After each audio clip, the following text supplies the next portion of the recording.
Hi, I'm Marc Brown.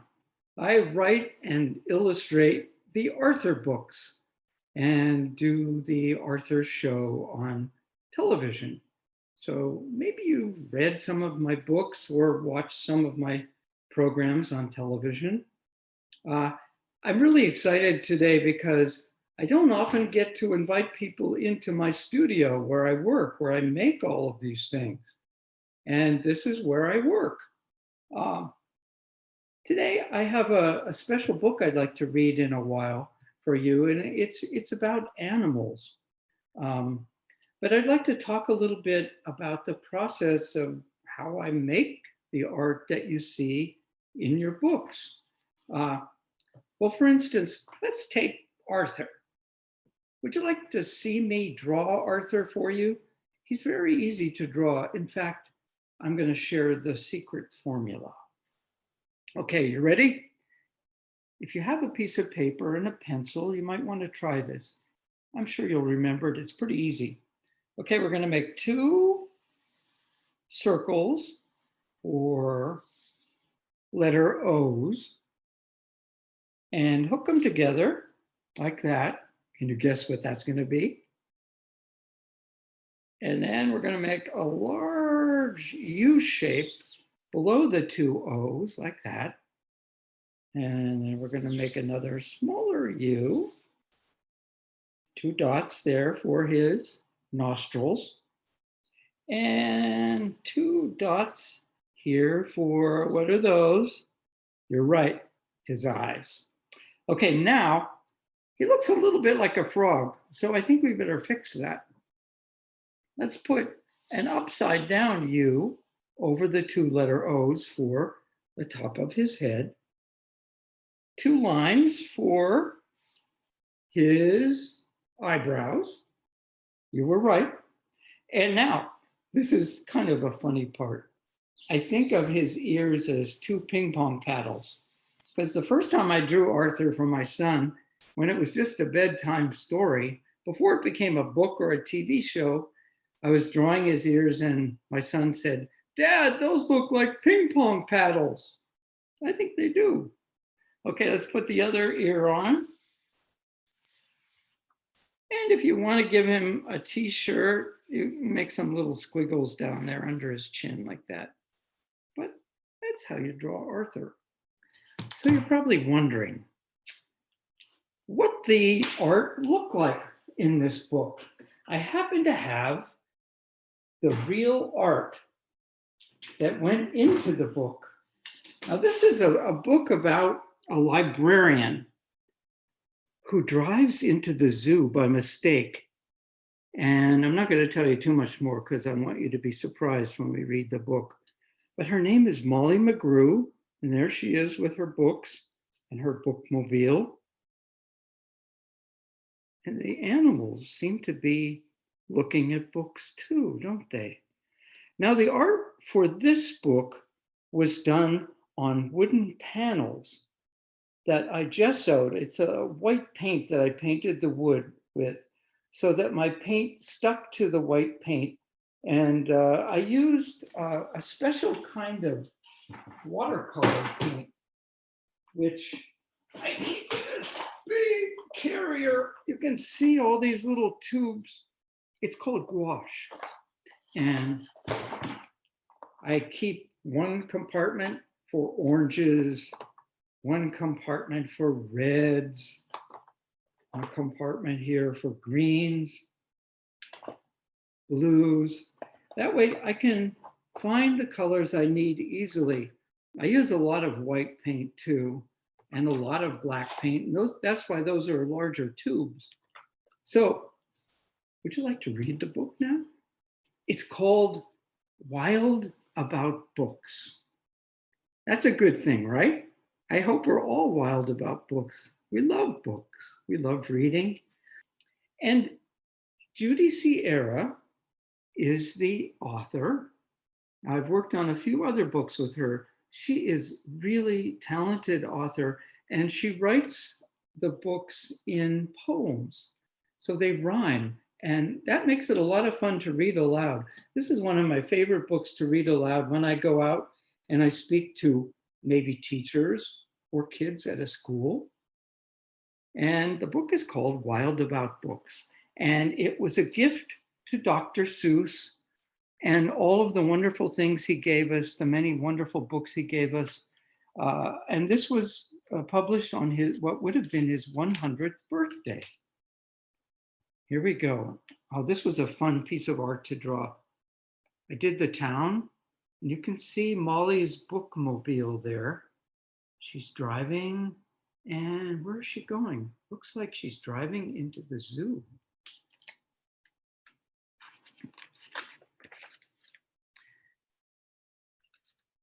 It started the summer of 2002 when the Springfield librarian, Molly McGrew, by mistake drove her bookmobile into the zoo. Molly opened the door and she let down the stair, turned on the computer, and sat in her chair. At first, all the animals watched from a distance, but Molly could conquer the strongest resistance. Look at, there she is. She's sitting in her chair. Look at her bookmobile. Doors are open and she has all those books in there. The animals are looking out the window of the zoo. See what's going on. By reading aloud from the good Dr. Seuss, she quickly attracted a mink and a moose, a wombat, an oryx, a lemur, a lynx, 8 elephant calves, they're the blue ones we looked at before, and a family of skinks. Uh-oh.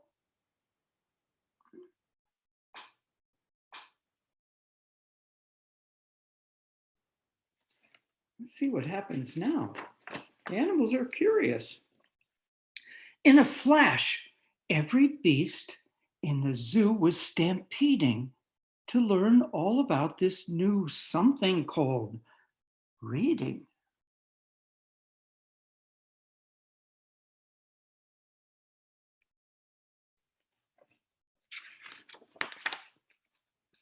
Forsaking their niches, their nests, and their nooks, they went wild, simply wild about wonderful books, choosing thin books and fat books and cat in the hat books and new books and true books and heaps of how-to books. She has books for everybody. Lots of books for lots of readers. Giraffes wanted tall books and crickets craved small books. Well, geckos could only read stick-to-the-wall books. The pandas demanded more books in Chinese. Molly filled their requests, always eager to please. She even found waterproof books for the otter who never went swimming without Harry Potter.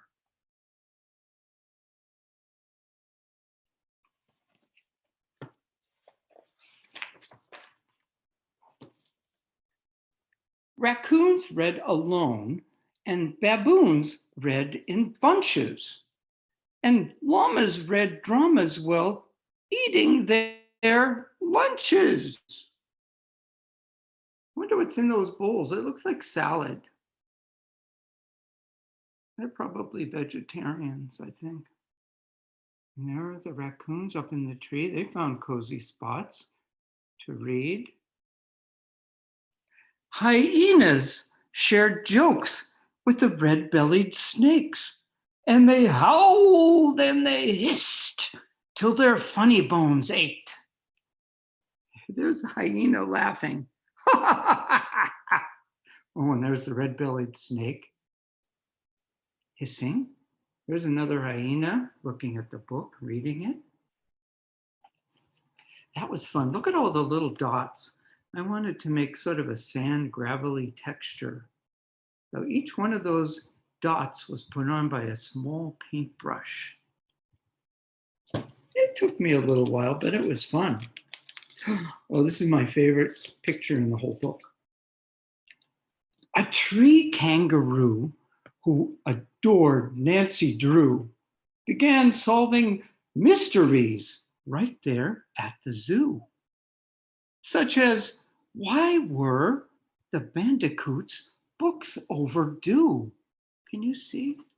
Why do you think the bandicoot? Uh-oh, looks like she made a little house out of her books. She better get them back to the library before they're overdue, right? Oh, this is important. Gently, Molly taught lessons in treating books right. For the boa constrictor squeezed Crichter too tight. Uh-oh.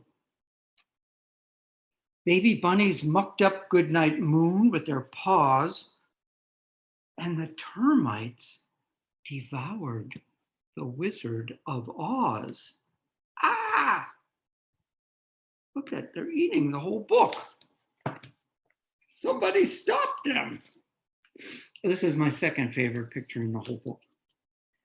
And Bear's love of books was completely outrageous. They licked all the pictures right off of the pages.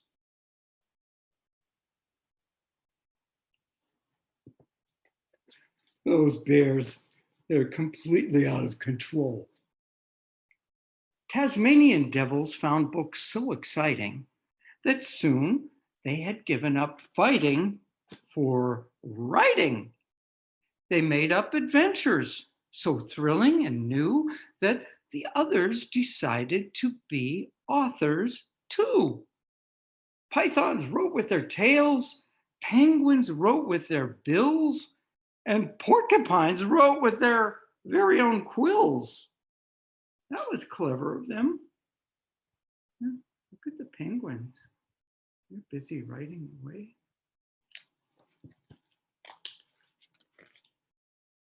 At the new insect zoo, bugs were scribbling haiku. The scorpion gave each a stinging review. Uh-oh, look at all the haiku they're writing.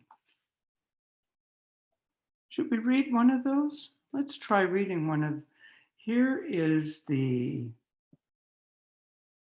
walking stick. A cannibal twig silently devours a leaf. Eating, not eating, not eaten. And the scorpion reviewer says, pretentious. As the cheetah's new novel began to take shape, he read chapters each night from the Barbary ape. And although the gazelle couldn't spell very well, like everyone else, she had stories to tell. Imagine the hippo's enormous surprise when her memoir was given the Zulitzer Prize. She looks very happy. The title of her memoir is Mud in My Blood. Oh, there's some activity going on here. Let's see what's happening. With so many new books, Molly knew what to do. She hired 12 beavers, a stork, and a gnu to build a branch library right there at the zoo. Then the animals cried, we can do it ourselves. We can check out the books. We can put them on shelves. And they did. And they do. To this very day. So 3 cheers for the Zooberry. Hip, hip, hooray!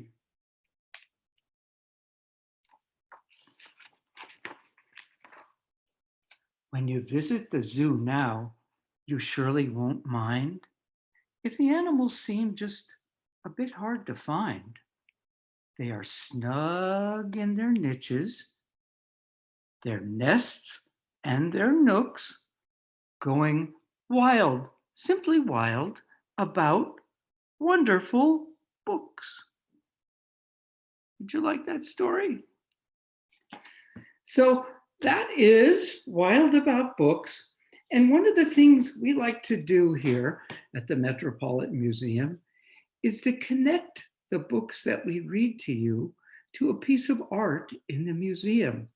And so I got to look at a lot of art with animals in it and think about which one I liked the most. It's an unusual piece, and it's has two things that really are near and dear to my heart. It's a book for children, and the artwork in it is old. And this book has pictures of animals, and it was used in Japan back in, I think, the 17 or 1800s to teach English to kids who wanted to learn a new language. So thank you for visiting me today in my studio. It was a pleasure to have you as a guest, and I hope to see you again. Bye.